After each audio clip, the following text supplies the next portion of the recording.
शानदार और दिलदार आदमी। दानेदार दुश्मन बढ़िया होला, दोगला दोस्त से दानेदार दुश्मन बढ़िया होला। दोस्त अगर दोगला हो तो उसे बढ़िया दानेदार दुश्मन तोहरे पर वार भी करी तो तुम सचेत करके कि सुना आया फरियाद एकदम खरीदवा दोगलवा हूँ शरत रहवा घास में से निकल के काट लिया पता नहीं चली। कंपनी का नाम है छैहट कंपनी। बहुत बहुत धन्यवाद। भगवान करे तो आज छैहट कंपनी बनल जाता है। अरे क्या बड़ा धर्म संकट में हम पर ली सयाल लड़की है कि कहा बताई।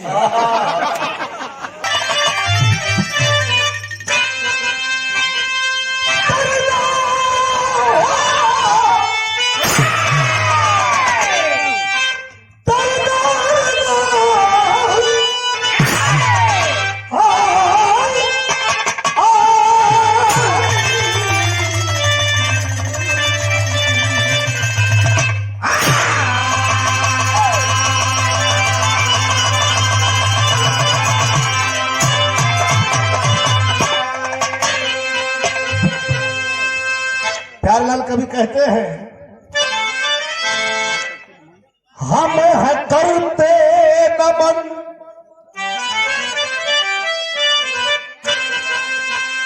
हम है करते नमन जिनका छू कर चरण जो दहनया दफन भय वतन के लिए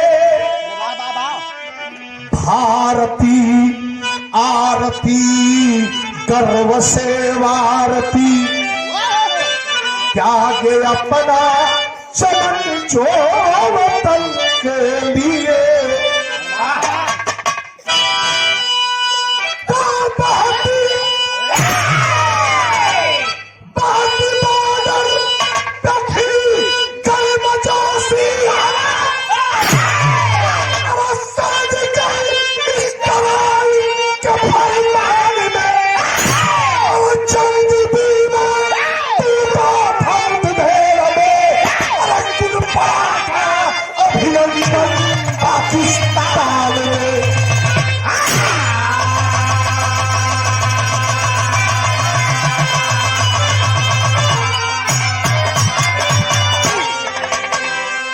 कहानी वहां से चलल बाबा।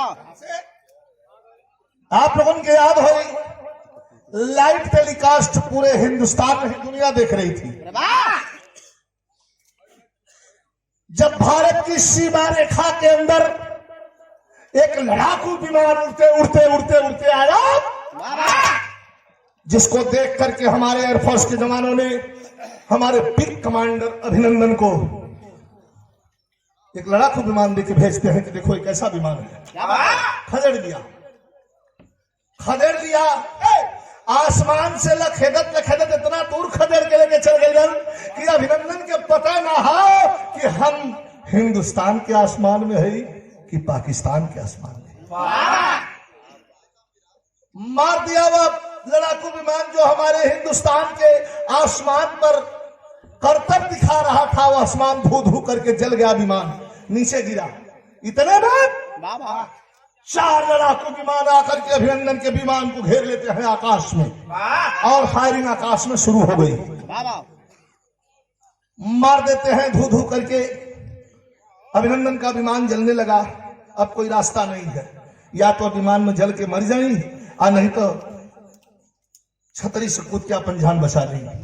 वही किया, कूद करके पैराशूट के द्वारा और धीरे धीरे धरती पर गिरा और धरती पर जब गिरा तो 20 लोग आकर के अभिनंदन को घेर लेते हैं। और जब 20 लोग घेर रहे तो कई हजार फीट ऊपर से गिरा है। अभिनंदन कहा कि भाई हम भारत के किस एरिया में है? भारत हिंदुस्तान है ना, तो पाकिस्तान में रह फुल से मिला। कहा हाँ हाँ हाँ हिंदुस्तान है। भारत माता की जय का नारा जो ही लगाया अभिनंदन, पाकिस्तानियों के धैर्य का बांध टूट गया। पाकिस्तान आर्मी जिंदाबाद का नारा लगाने लगे। और आप लोगों ने देखा होगा दुख, जैसे जंगली सुअरा का शिकार खदेड़ के कल जाला, वैसे बिग कमांडर अभिनंदन हमारे देश के रियल हीरो। हम लोग भी पर्दे पर काम करते हैं, लेकिन हम बनावटी और नकली हीरो हम सीन के हिसाब से काम करते हैं, लेकिन ये बिग कमांडर अभिनंदन जैसे लोग ये हमारे देश के रियल हीरो हैं, असली हीरो। तो कभी जी हाँ तर्ज बड़ा बेजोड़ दिख रहे हैं, कौन तर्ज है?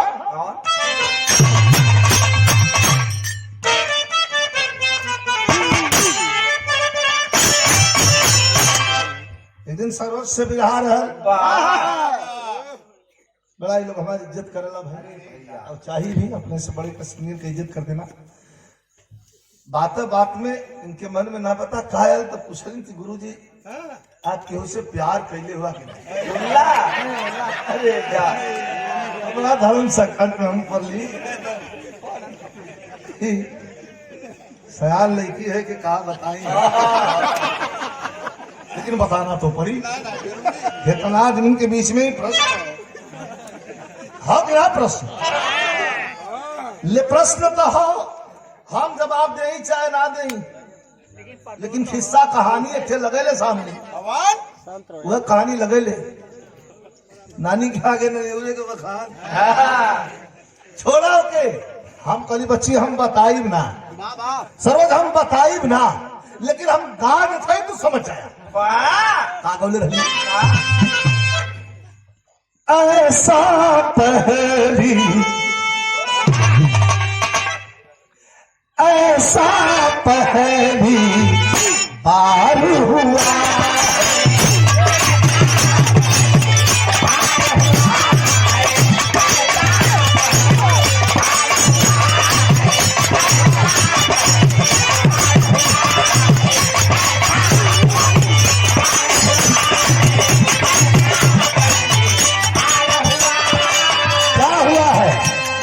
ऐसा पहली बार हुआ है कि किसी ने पूछा क्या आपको कभी प्यार हुआ है? तब ऐसा पहली बार हुआ है,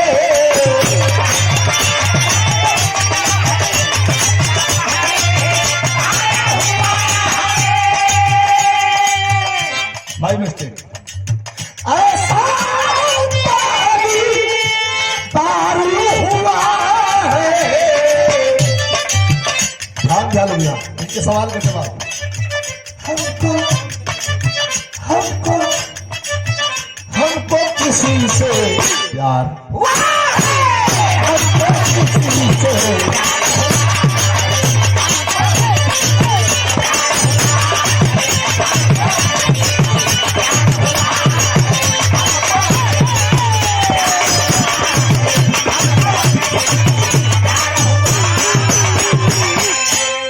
और ये शानदार कलाकार एक बार जोरदार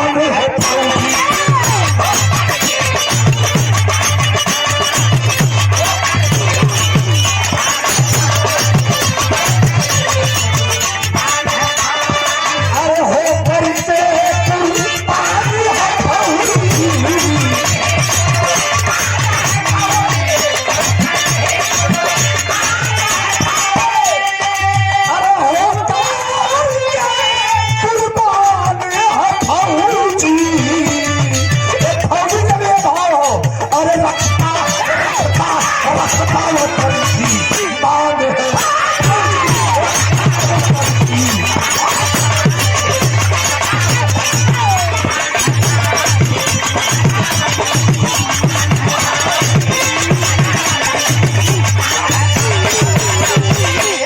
सच्चाई आई है सैनिक शान से।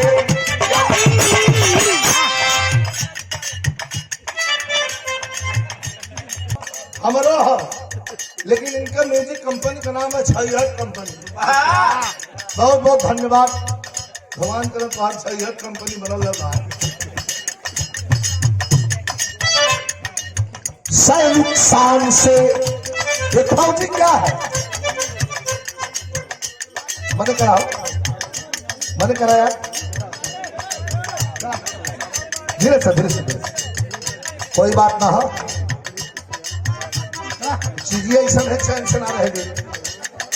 ठीक है, सैनिक शान से सीमा पर लाइट होते हैं। आप जरा ध्यान दीजिएगा, ये प्यारे लाल दिखेंगे 8 लाइन में। सैनिक शान से सीमा पर लाइट होते हैं, मौत को सिरहाने तकिया बना के सोते हैं, पैर के नीचे डर बारूदों की पैरों का। पैर के नीचे कौन डर है? चल रहे होते हैं संवेदनशील इलाकों में जहां डायनामाइट पर पैर पड़ेगा और उड़ सकते हैं, तो पैर के नीचे डर बारूदों के अंबारों का, सर के ऊपर आसमां से बौछारों का, सर से ऊपर आसमां से एक फौज चलिए सामने सामने से सीने में गोली का प्रवेश है, सामने से सीने में गोली का प्रवेश करे, पीठ के पीछे से सरकटने का भय पेश करे, पीठ के पीछे से सरकटने का भय पेश करे। पाक में अभिनंदन। आर्मी वाले पकड़ करके लेकर के आर्मी हेडक्वार्टर पाकिस्तान चले गए, देश में खलबली मच गई है। समझौता के मुताबिक किसी देश का बिग कमांडर अगर पकड़ लिया गया तो उसको बाइज्जत बरी करने का ये समझौता के पेपर पर दस्तखत है। पूरा देश मांग रहा है जल्दी जल्दी हमारे बिग कमांडर को रिलीज करो, हिंदुस्तान को सौंप दो। पाक में अभिनंदन चाय पिया, चाय पिया, कुछ लो। आप बता सकते हो भारत में किस क्षेत्र के हो? का नहीं बता सकता। आप कौन सा लड़ाकू विमान उड़ा रहे थे? का सॉरी सर नहीं बता सकता, मलबा पड़ा है देख लीजिए। तो ताक में अभिनंदन मुझो और फेर हंसा, ताक में अभिनंदन मुझो और फेर हंसा, ईदलों के झुंडों में हिंद का दिलेर फंसा, ईदलों के झुंडों में हिंद का दिलेर फंसा। इधर बादल से सामने आए यादा फौल उठा, इधर बादल से सामने आए यादा फौल उठा,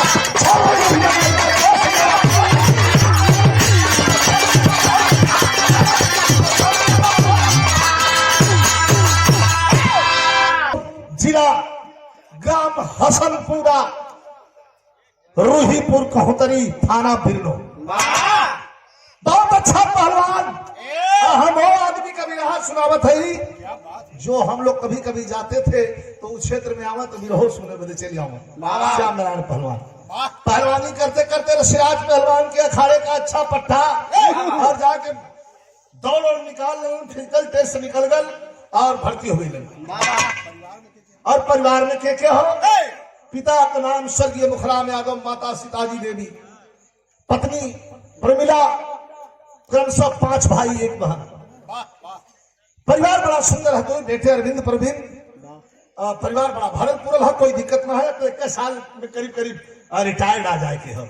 लेकिन 5 जवानों को लेकर के सरहद पर ड्यूटी दे रहे हैं और वही समय पकड़ दिया गया वहां अभिनंदन। तो इधर बॉर्डर से श्याम नारायण यादव खबर उठा, अभिनंदन को जोश में वह बोल उठा, अरे बिग कमांडर को जल्द से जल्द रिहा कर दो वरना इसका अंजाम बुरा होगा।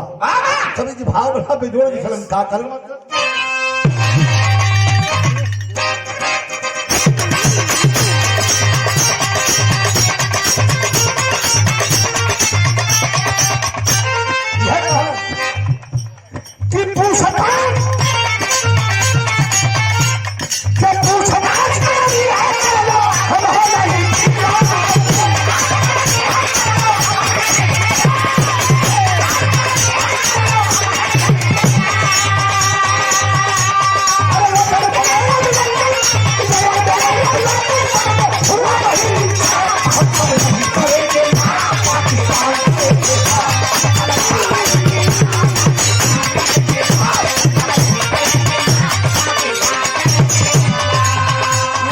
अमेरिका को फोन आ गया, फट्टू प्रधानमंत्री इमरान खान के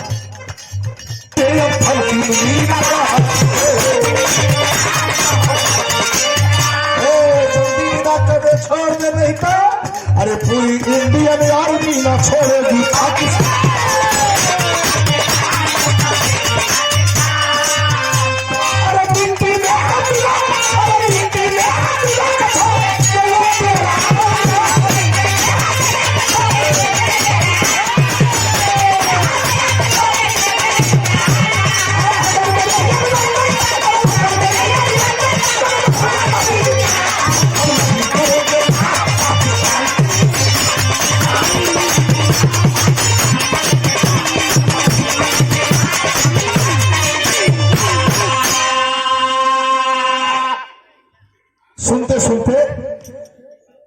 इमरजेंसी मीटिंग बुला करके, विरहा गाना आसान है लेकिन विरहा के पॉइंट को पकड़ के बोलना बड़ा मुश्किल होता है।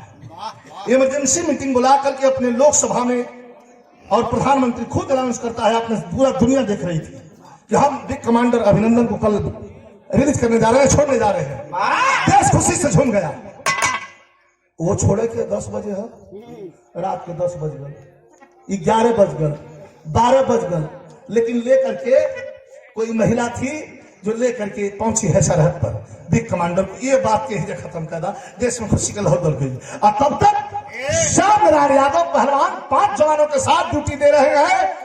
उनके सीनियर का फोन आया कि जवान कहाँ हो? कहाँ? वाले के क्षेत्र में हूं सर, एकदम बिल्कुल बॉर्डर पे। कल 5 आतंकवादियों को अभी अभी घुसने का ऐसा लोकेशन मिला है कि हिंदुस्तान में इन कर गए हैं, घुस गए।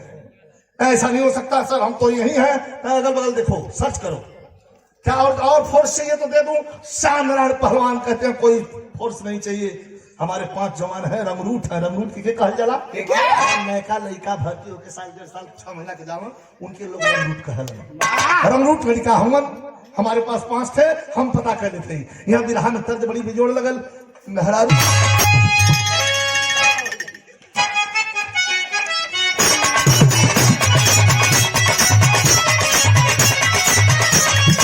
आना चल भाग, काका गई है, काका निकली नहीं देखा, मेहरारू पहले हल्का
मुस्तफापुर का बच्चा, इधर हमारे बहादुरपुर का बच्चा,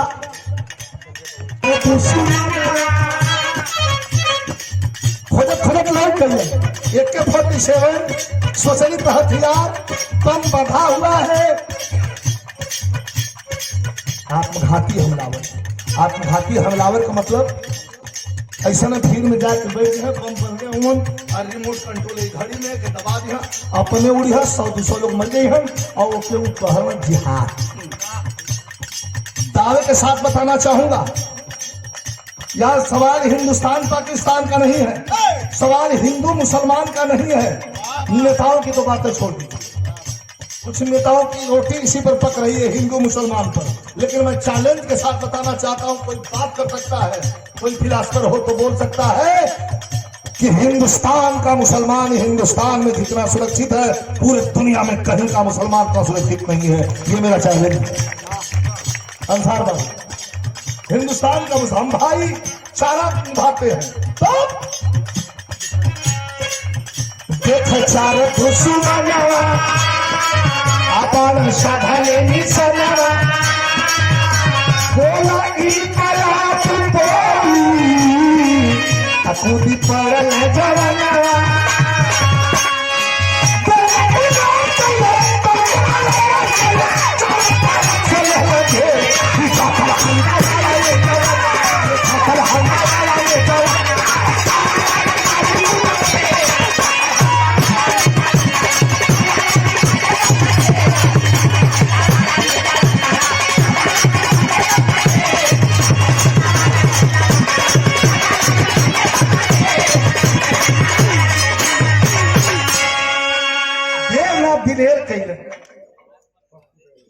नहीं तो वो दिखा के सामने पहाड़ी, पहाड़ी के पीछे 4 आत्मघाती हमलावर बम बनले हुमन, सोचली हथियार ले ले हुमन। आजवन हो ताक में हुमन कि थोड़ा रास्ता फोफर फाका मिले तो आगे बढ़ल जाए, तो भीड़ भाड़ के स्थान पर जाके आजवन हो तो बम ब्लास्ट करके और कुछ लोगों के मुआवजा दे जाई। ये हम लोग का जहाज यही मन में सोचो। तब तक पीछे से श्याम नारायण यादव का एक सिपाही आकर के सर से बताया कि सर 4 संदिग्ध लोग पीछे दिखाई दे रहे हैं पहाड़ी के। कहे चलो जल्दी जाग गई ना वहां आज देखलन तो कहलन एक रंगरूट सामान चढ़ा ले तुरंत, चढ़ा के चार्ज कर लिया AK-47। सर ऑर्डर कहा ना ना ना ना देखिए बुरा मत मानिएगा, शानदार और दिलदार आदमी, दानेदार दुश्मन बढ़िया होला, दोगला दोस्त से दानेदार दुश्मन बढ़िया होला। दोस्त अगर दोगला हो तो उससे बढ़िया दानेदार दुश्मन तोहरे पर वार भी करी तो तुम सचेत करके कि सुना आया फरियाद एकदम खरीदवा दोगलवा हुआ सड़क रहवा घास में से निकल के काट लिया पता नहीं चली। अब मन करी लिखल हो तो बच गईला, अगर समय से दवाई भेल तो भेल, नहीं तो चांस भी नहीं हो। लेकिन भाव बड़ा ऊंचा हो मास्टर।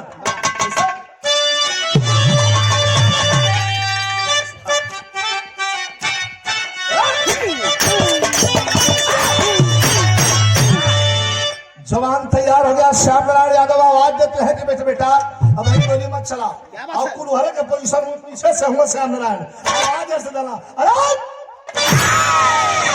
जब ही ऐसे टर्न लेते हैं जब जब जब जब जो ही टर्न लेला और तो चार्ज हो का भैया का किधर तर गोली चला के छलनी अरे तर गोली चला के छलनी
आतंकवादी तनिक और करिए, यह विधा का मेन पॉइंट है। 3 थे तो मर गए में पुष्टि हो गई कि गोली लगे हो खून बहुत हो ही मर गई। लेकिन एक आतंकवादी पेट के बगल गिरल हो, AK-47 में ही पेटे में दबाई गया।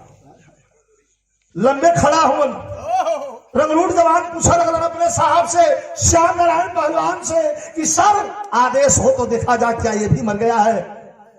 श्याम नारायण पहलवान बड़ा कस की डटवा कहा तो बिया भले किनारे बोले नहीं साहब कमें लबर गौना कर दी पता ना है लबर लबर लबर लबर करला सो कितना दिन भर्ती भर कर 7 महीना भर 9 महीना में लड़का पैदा होला अरे सतवासा हुए लगले छटका वाह वाह वाह चल पिछाड़ तुम्हारा बेटा बुरा मत मानना तुम्हारे उम्र के मेरी बेटे श्यामनारायण पहलवान कहती हूँ हबर हबर मत करा बेटा हमको जाने दो तजुर्बा है अरे हमारा तो लड़का बच्चा तो एडजस्ट होगा साल भर में हम चल जाए कहीं कोई टाइम देखिए ये दिलेरी है जवान श्यामनारायण पहलवान आगे आगे चल लगन और पीछे पीछे वो 5 रंग रूट लड़का कवर कर लगन जवान श्यामनारायण पहलवान के फॉलो कर लगन तो कभी भाव लिखत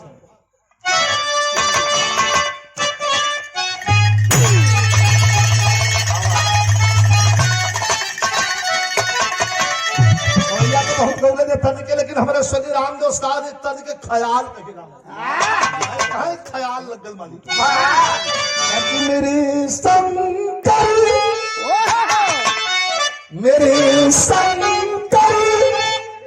के कमर से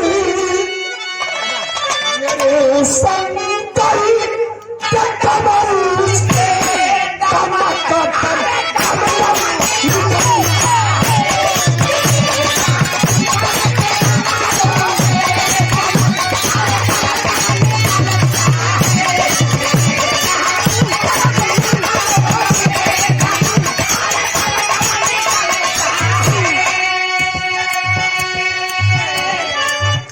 हमारे बड़े भैया आदरणीय श्री ऐसा याद भाव हो कि दिया इस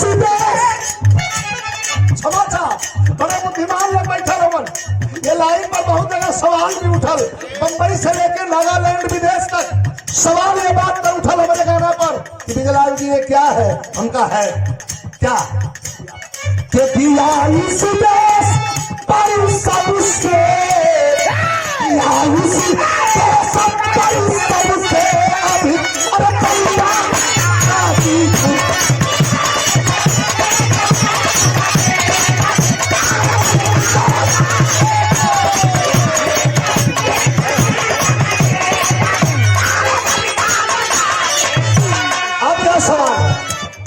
अरे आप लोगों का कैसा माइंड हम फ्रेश करें दिया इस देश पर सबसे अधिक कल्याण गाजीपुर से एशिया का सरोज सरगम एशिया का सबसे बड़ा गांव गाजीपुर में गहमर जहां जानत हुआ कितना फौजी होंगे कितना 6000 से 62 फौजी खाली होंगे गहमर गांव में एक पूरा से वो पूरा में दिया होला गहमर में हम 1 2 3 4 नहीं 10 20 प्रोग्राम बोले एशिया का सबसे बड़ा गांव है मनीष गहमर दिया इस देश पर वहां गहमर के नाम से रेजिमेंट है यादव रेजिमेंट खातिर हम झगड़ा करत है कि यादव रेजिमेंट बनाओ इसको पास करो सरकार पास करने की नहीं सोच रही है सबसे ज्यादा नफरत सरकार किससे है मुसलमान से है यादव से है ये दोनों से बहुत नफरत है सरकार ये जो भी कहेंगे वो पास भी नहीं हो सकती और अदर लोग जो भी कहेंगे हो सकती है दिया सबसे अभी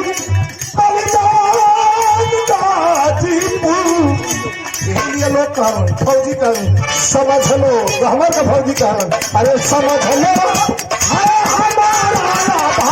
समझ लो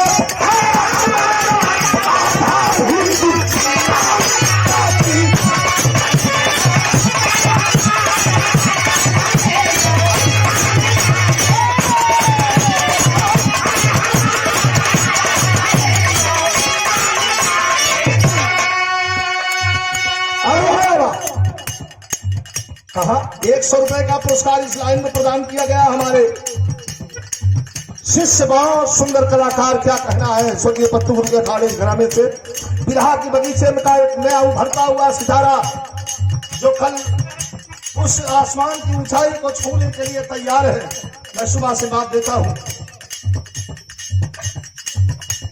और बढ़िया गावा लो बढ़िया खा बढ़िया पहला खूब बढ़िया से रहा नशा से मुक्त रहा और हमार चिंता छोड़ा हमार तो कुल हो गए मूर्धन कहिए अगर ब्याज आवत हाँ जब सांस चली, जब सांस निकली ना इतना तक आई 21-25 दिन पे इतना गाँव पुरस्कार प्रदान कैले रहे बिंदर बाबू के शुभ आशीर्वाद। और ये देखा छैहट म्यूजिक की ओर से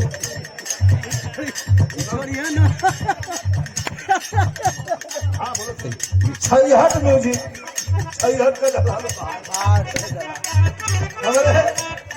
ये उमेश बाबू के द्वारा शुभ आशीर्वाद हो।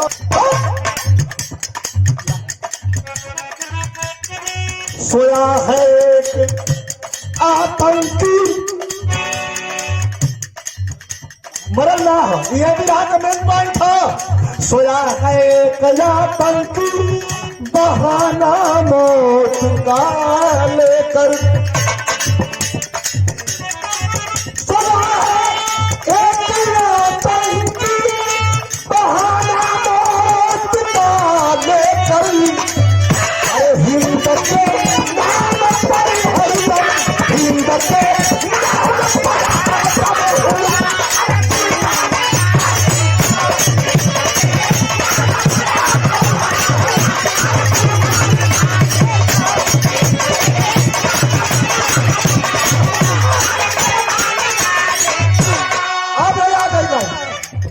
पहलवान आगे आगे गईलन, गए हैं पास में लेके हथियार ऐसे घूमल। अरे भाई बंदूक है तो चार्ज करवा तब छुट्टी, राइफल चार्ज करवा तब छुट्टी, और स्वचलित हथियार बा कोई फिट फाट खाली बस दबा फेंका लगन जैसे बादल से बुन्नी बरसा गोली चला लगा। गए है पास में दिया है गोली मार दूंगी थी, वतन के नाम पर खून बहाया, वतन के नाम पर खून बहाया।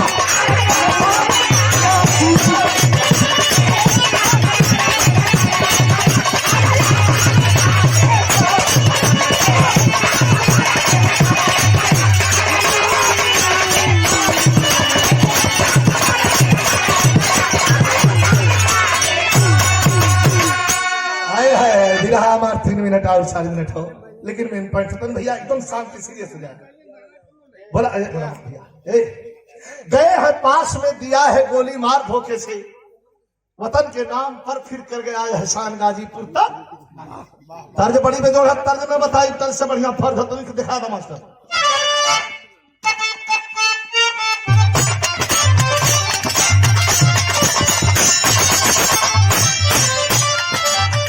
2000 लेके लो स्टेज पर, इतना लेबर तो आजीब स्टेज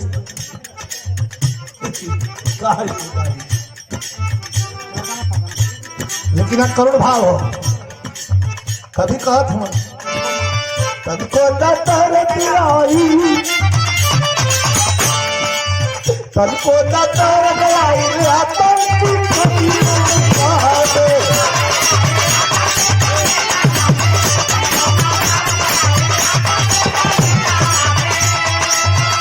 को गोली चढ़ा मरल से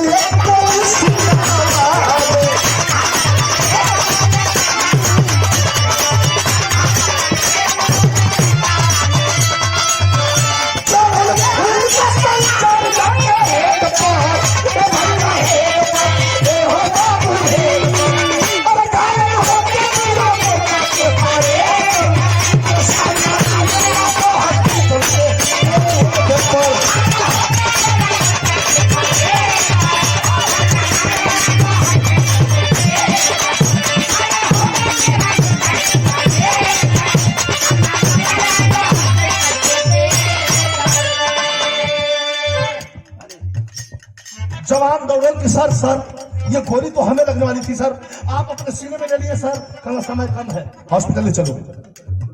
हॉस्पिटल ले गए 9 बजे था, 9 बजते बजते भारत माँ के दामन में चीर स्मरणीय हो गया पहलवान। 11 बजे घरे घरे होने लाई रात के समय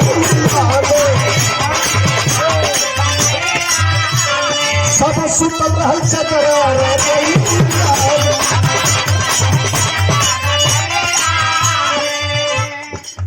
हेलो बोले लाया भीतर जवाब देली कैसन आई आधी रात के काहे न तू बोलता कि मुंह खोलता कुछ राज बाटे बाबू तोहरा बात में सबका दीवाना पर चलल जाता है दुकान ए भौरा है ए हो बाबू है और धारा हो जाए ना को चके पाए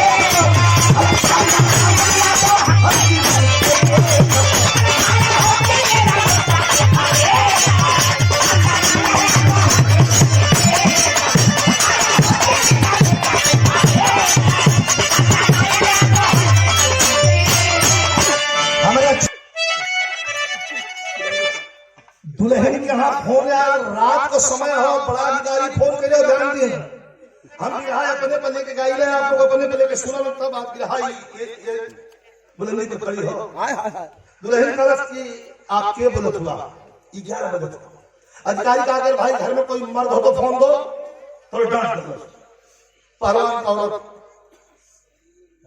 डांट दो पर मिला अलग हम रखिया कहाँ कौन मर्द के दिखाई हो क्या बोल क्या कौन बोल रही है कहाँ दिखा अपने आदमी का नाम मेहरानी नहीं लेते भोजपुरी पर मिला कहते कि हम पहलवान का धर्म पत्नी है आपके फोन के लिए रोने लगा अधिकारी ही प्रतापगढ़ का रहने वाला था कहा पहलवान की औरत बोल रही है आंखों में आंसू है और बोली में बड़ी नरमाहट है यही कहा वो जमा कि तिरंगे पर कुर्बान हो गया सब कर जाकर इसके लिए इखा कह जाता है तिरंगे पर कुर्बान हो गया सर पे कफन बहाकर मिला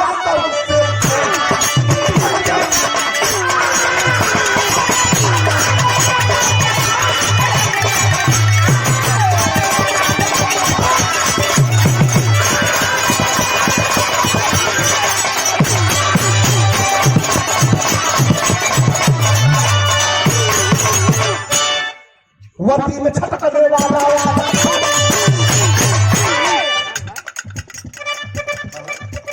वर्दी में छटक दे वाला ताबूत में लेट के आया है हर कुछ यानी करके दफन वो कफन करना आया है खुला है ताबूत में तुलसी को उठाया निरंतर वाला लड़का एक सितारा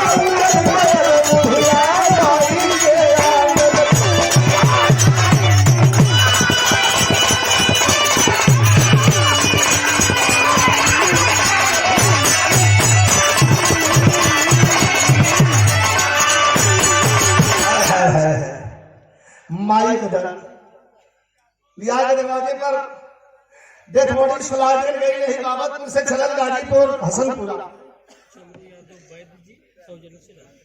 आदरणीय हमारे वैद्य जी चंद्र यादव जी सौजन्य से राजी बाबा के द्वारा पुरस्कार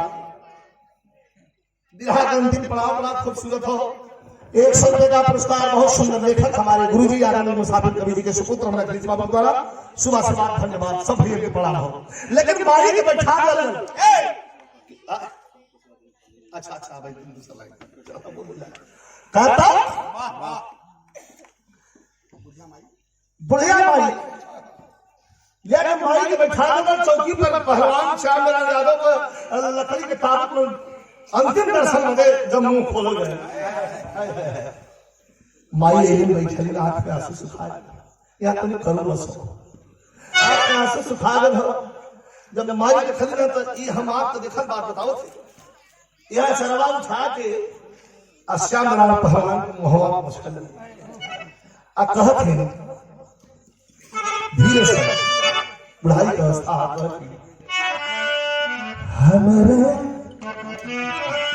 हमारे बुढ़ाई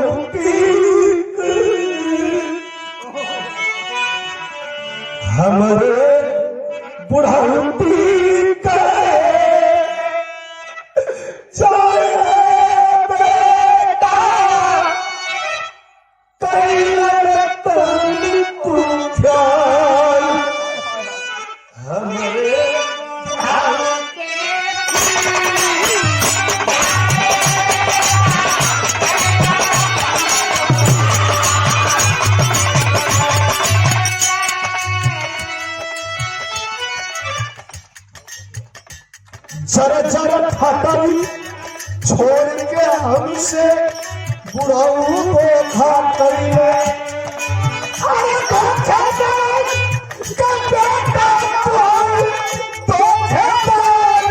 अरे हमारे बुढ़ौती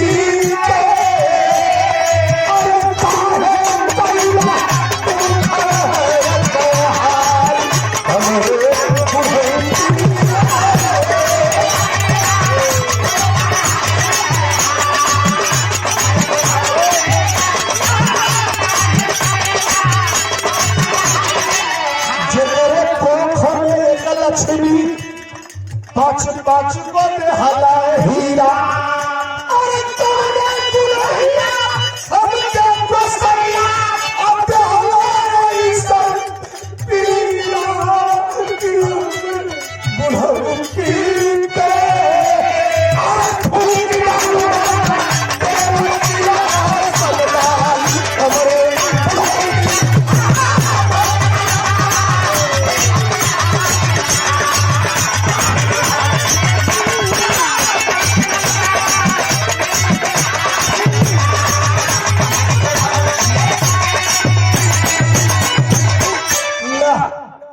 सब जुटल है। एक चीज आंख से देखा कि मिला पहलवान का धर्म पत्नी पर मिला तन पानी पीला भैया तन खाना खाला भैया तन चाय बना इसे जना था कि कुछ होश ख्याल नहीं बड़ी भीड़ में आज वाले लोग भर के लिए यानी अंतिम दर्शन कला हमका दर्शन करें लदमी आलू तन पानी नहीं किया होता खाना किया होता चाय भैया अजमेन से घूम घूम दौड़ दौड़ पूछा भैया पाँच चाय पानी तूला बैठा बैठा बैठा बड़ा आदमी लोग देख के किए ऐसन रहल जिकरी आंख से आंसू न छलक गल पकड़ के लोग जबरी ले एम पहलवान के सामने बैठा दलन करन दर्शन कैला कहा हम दर्शन करी छोड़ा हम जाएगा इतने में थप्पड़ भाई छोटा वाला बहनी के गाले पर ठोकरस जोर से कि बहनी अंतिम दर्शन कैला जब थप्पड़ ठोकला सा तो तंद्रा टूट गई तंद्रा टूटी तो होश में आई थक दे नजर पड़ल है आंख का देखल बात बताओ मेरा में का लिखा पकड़ के पहलवान को गर्दन एक छाती से लगा के सटा ले जितना लोग रहन सब धिया के रोवे लगल एक छाती सटौले है एक सवाल के सवाल के मास्टर दूसरा प्रश्न गोविंद सरदार कि दुल्हा बन के साथ फेरा ईता कइला असल में तोहरा खबतीरो डेरा ईता कइला छोड़ाओ तुम काला के जहां जाई रैया समय लेके जाई हो अब हम करम सतर करम रिश्ता और जीवन भर निभाई हो किसी तरह से लोग छोड़ौलन है और छोड़ौलन है दरवाजे पर भी ओहो तनी अंतिम यात्रा 2 मिनट के लिए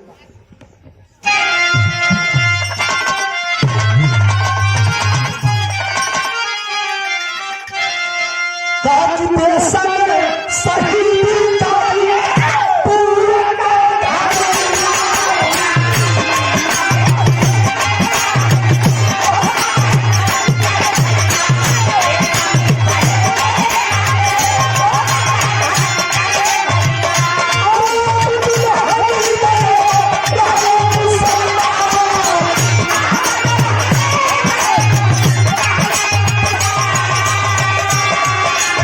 अच्छा बात से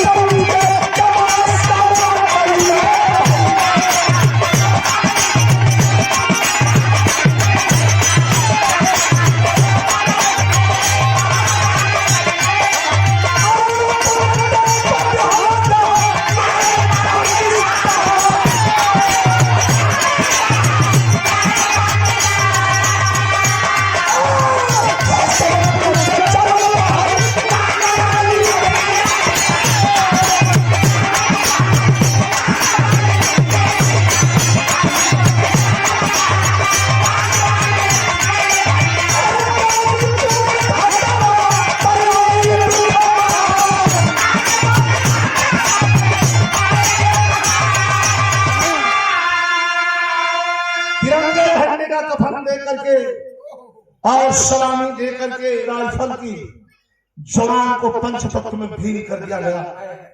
लेकर के लोग चले,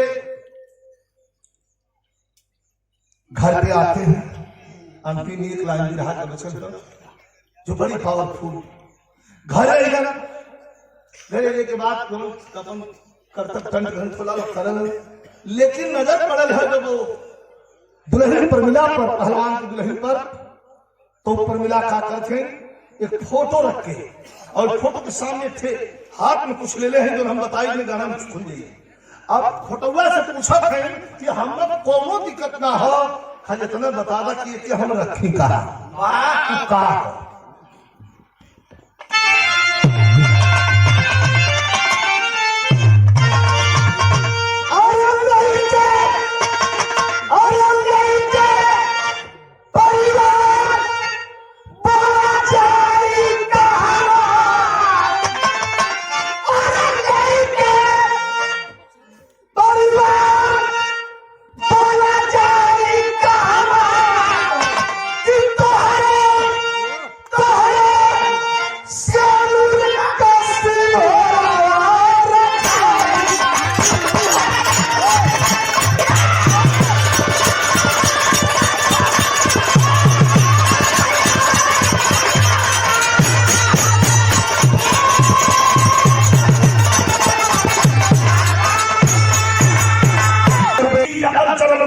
रिश्ते न होते,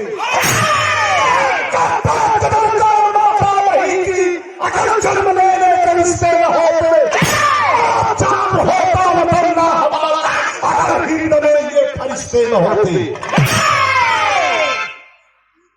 हमारे उस्ताद कहे चले वतन के इस बलवेदी पर जो वीर पुरुष चढ़ जाता है, ये जीवन धन्य हो जाता है और 7 पुष्ट फैल जाता है। साधु सन्यासी तपस्या जीवन धर्म त्याग करिए, लेकिन याद रहे सरहद देश के लिए जो 130 करोड़ जनता के लिए जो अपने प्राण को निछावर करता है, वो 7 पुस्तक का होला और वो शुरू के काबिल है, पूरे हिंदुस्तान का बेटा है, अपने घर का बेटा नहीं है। जितने भी फौजी हैं, जितने भी फौजी सरहद पर गोली खाए हैं, हमारे बनारस जिले के और हमारे चंदौली जिले के, जौनपुर जिले के, गाजीपुर जिले के, चाहे देश के अलग जिलों के, जो भी फौजी सरहद पर गोली खाया है 130 करोड़ जनता के लिए, उन फौजी को नमन करता हूं।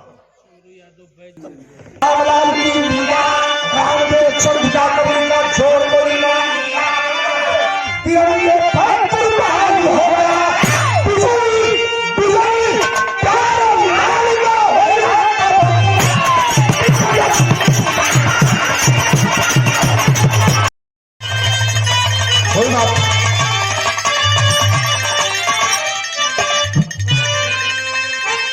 कोई टेंशन नहीं गुरु, हम भी सिला जाते हैं 15-20 दिन के बाद 21 दिन पर हम खड़ा बोले तो हम भी सिलाते हैं, कोई बात नहीं, कोई टेंशन नहीं।